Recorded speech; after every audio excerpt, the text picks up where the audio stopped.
कला संस्कृति विभाग के मंत्री जी ने बुलाया है और दीपक आनंद जी ने बुलाया है। तो वो ऐसे बटन लगा रही थी और बोल रही थी, बोले हम महिलाएं नहीं होती तो तुम्हारे कपड़ों के प्रेस कौन करता, हम महिलाएं नहीं होती तो तुम्हारे कपड़ों को धोता कौन, हम महिलाएं नहीं होती तो तुम्हारे कपड़ों के बटन कौन लगाता। मैंने कहा तुम महिलाएं नहीं होती तो कपड़े पहनता ही कौन। सिंपल सी बात। हंसी चारों तरफ बिखरी हुई है। मैं एक बात कहना चाहता हूं मित्रों, हंसते हुए कभी आदमी ने कोई अपराध नहीं किया, इसलिए सभी को हंसते रहना चाहिए। और एक बात ये कहना चाहता हूं, आप सब लोग देखते हैं, आप सब लोग फोटो खींचते हैं, इस्माइल के साथ फोटो खींचते हैं तब फोटो अच्छी आती है। तो एक बात इससे सीख मिलती है मित्रों, एक पल की मुस्कुराहट से अगर आपकी फोटो हसीन हो सकती है तो हर पल की मुस्कुराहट से आपकी जिंदगी कितनी हसीन हो सकती है। हंसना चाहिए, मस्ती में रहना चाहिए। हंसी चारों तरफ बिखरी हुई है, पुलिस के जवान बैठे हुए हैं। वो मेरे प्रधान अध्यापक जी के बाद में मेरे इतिहास के अध्यापक आए सर, सेक्रेटरी साहब बैठे हुए हैं, नाजिर साहब बैठे हुए हैं, इतिहास के अध्यापक आए, बोले प्रश्न का उत्तर दो। मैंने कहा सर पूछो। बोले महाभारत के युद्ध का सबसे बड़ा कारण क्या था। मैंने अगर सही सही बता दिया तो सब लोग ताली बजा के मजा लेना। मेरे इतिहास के अध्यापक ने कहा, बोले महाभारत के युद्ध का सबसे बड़ा कारण क्या था। मैंने कहा सर महाभारत के युद्ध का सबसे बड़ा कारण यह था कि उस टाइम पुलिस का ना होना। अगर उस टाइम पुलिस होती, आधा पांडवों से लेती, आधा कौरवों से लेती और ले देकर पुलिस थाने में मामला सल्टा देती, युद्ध होता ही नहीं। ये भी हो जाता है। तो उन्होंने मेरे को यहाँ पटना में एक मुर्गी खाने में नौकरी दिलाई है नहीं, सही कह रहा हूं। अच्छा, नौकरी ज्वाइन करते ही मुर्गियों ने अंडे देने बंद कर दिए। तो मैंने दूसरे दिन सारी मुर्गियों की क्लास ली और मैंने कहा कि अगर कल से सबने 2-2 अंडे नहीं दिए तो मैं गोली से उड़ा दूंगा। दूसरे दिन देखा सबने 2-2 दिए, एक ने एक ही दिया। तो मैं उसके पास चला गया बंदूक लेके और जाके मैंने उसको कहा, मैंने कहा क्यों बे, मेरी बात नहीं सुनी थी, मैंने नहीं कहा था 2-2 अंडे नहीं दिए तो गोली से उड़ा दूंगा। तो उसने कहा, बोले ऐसा है आपके वो दीपक आनंद जी जो हैं उनकी धमकी के कारण दे दिया, जो अच्छा है, वरना मैं तो मुर्गा हूं।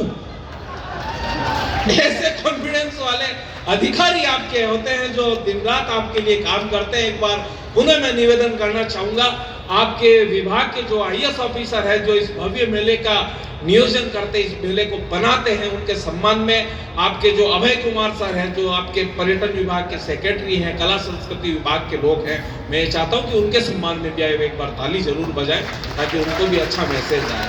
नहीं, ये ताली जरूरी रहती है, उन लोगों को भी लगता है कि काम हो रहा है। अच्छा, एक बात और बताना चाहता हूँ, हकले आदमी आप सब लोगों ने देखे होंगे, उनकी बातचीत में हास्य निकल आता है। और पिछले दिनों की बात, एक हकले आदमी की शादी थी, वो शादी वाले दिन पत्नी के पास गया और जाके पत्नी से बोला, ले घूंघट हटा। वो पत्नी भी हकली थी, वो बोली मेरे को शर्म आ रही है। तो उस अगले ने कहा, तू भी है अकेली, मैं भी अकेला, आज से तू मेरी पेना में तेरा भैया। यही हो सकता है। वो साहब मेरे को लोहे का सामान बनाना था, लोहार के पास में चला गया।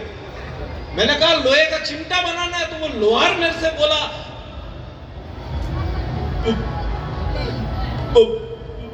मैंने कहा इतनी देर में बन जाता।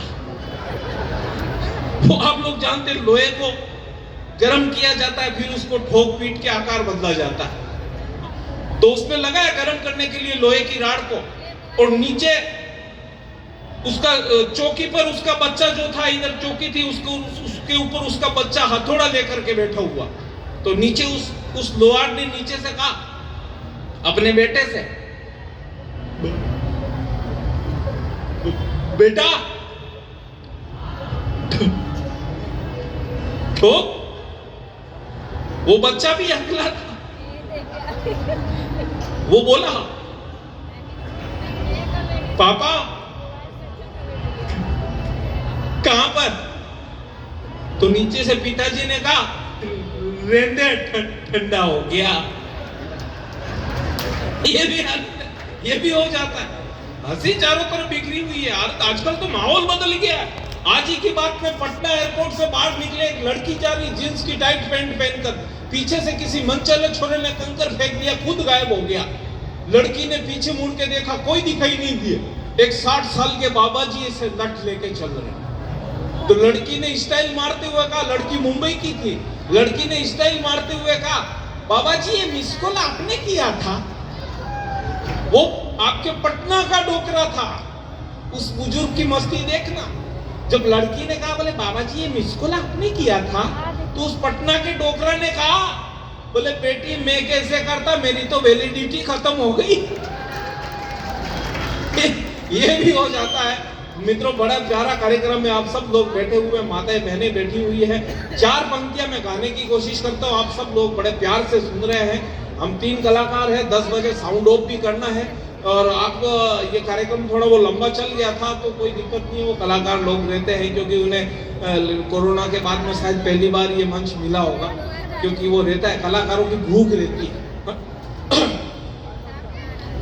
मैं 4 पंक्तियां माताएं बहनें बैठी हुई है इनके सम्मान में पढ़ना चाहता हूँ। ये क्योंकि ये सरकारी बड़ा मंच है, हमारी मैडम भी बैठी हुई हैं, और परवेज भाई कहाँ गए? परवेज भाई भी बैठे हुए हैं, परवेज जी भी बैठे हुए हैं। अभी पिछले दिनों की बात है, परवेज जी थे, मैं था, और ये मैडम की वो दीपक आनंद जी ने कहा एक परीक्षा का आयोजन है और 50,000 रुपए इनाम मिलेंगे कला संस्कृति विभाग की तरफ से। सबसे पहले मेरा नंबर आया, मेरे से पूछा उन्होंने, बोले बताओ रविंद्र जानी एप्पल की स्पेलिंग। मैंने कहा सर APPLE एप्पल यानी सेव। बोले जाओ पास। उसके बाद आया परवेज जी का नंबर, परवेज जी से पूछा, बोले बताओ परवेज जी बुक की स्पेलिंग। परवेज जी ने कहा सर BOO के बुक यानी किताब। बोले जाओ पास। उसके बाद आया मैडम का नंबर, बताओ पूरे अंडमान निकोबार द्वीप समूह की स्पेलिंग। तो ये मैडम कहने लगी सर ये तो मेरे पापा के पापा को भी नहीं आए, कोई सीधा सरल पूछो। तो हमें फिर से लाइन में लगाया गया। सबसे पहले मेरा नंबर आया, मेरे से पूछा, बोले बताओ भारत की प्रथम क्रांति कब हुई? मैंने कहा सर 1857 में। जब बोले जाओ पास। उसके बाद आया परवेज जी का नंबर, बोले बताओ उस क्रांति में कितने लोग मरे? परवेज जी ने कहा सर पूरे के पूरे 3 लाख। उसके बाद आया मैडम का नंबर, मरने वालों के नाम बताओ। ये भी हो जाता है। 4 पंक्तियां गाने की कोशिश करता हूं। माता मैंने बैठी हुई है, सरकारी कार्यक्रम है।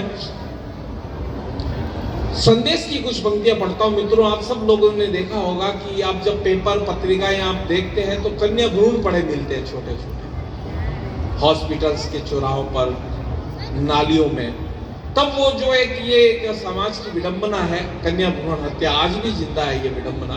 तब 4 पंक्तियां इन बेटियों के सम्मान में पढ़ता हूं। और अगर 4थी पंक्ति में यदि आपको ऐसा लगे कि मैंने एक अच्छी बात कही है, तो आप सब समझदार पुरुष लोगों की तालियां जरूर उठें। 4 पंक्तियां मैं गाने की कोशिश करता हूं, सुनिएगा।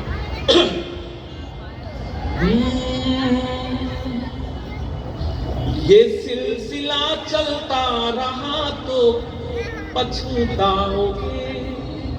कन्या भ्रूण हत्या का ये सिलसिला चलता रहा तो पछताओगे। पाप जो करोगे सजा सबकी पाओगे।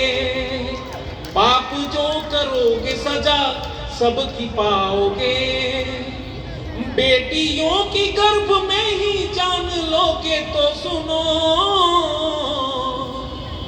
बेटियों की गर्भ में ही जान लोगे तो सुनो। बेटे के लिए कल दुल्हन कहां से लाओगे। बेटे के लिए कल दुल्हन कहां से लाओगे। मैं एक बार पुनः और आप लोगों के बीच में आऊंगा, क्योंकि कार्यक्रम का हमारा थोड़ा सिस्टम ऐसा है। हमारे बीच में और कलाकार भी हैं। हमारे बीच में जूनियर जॉनी लीवर हैं,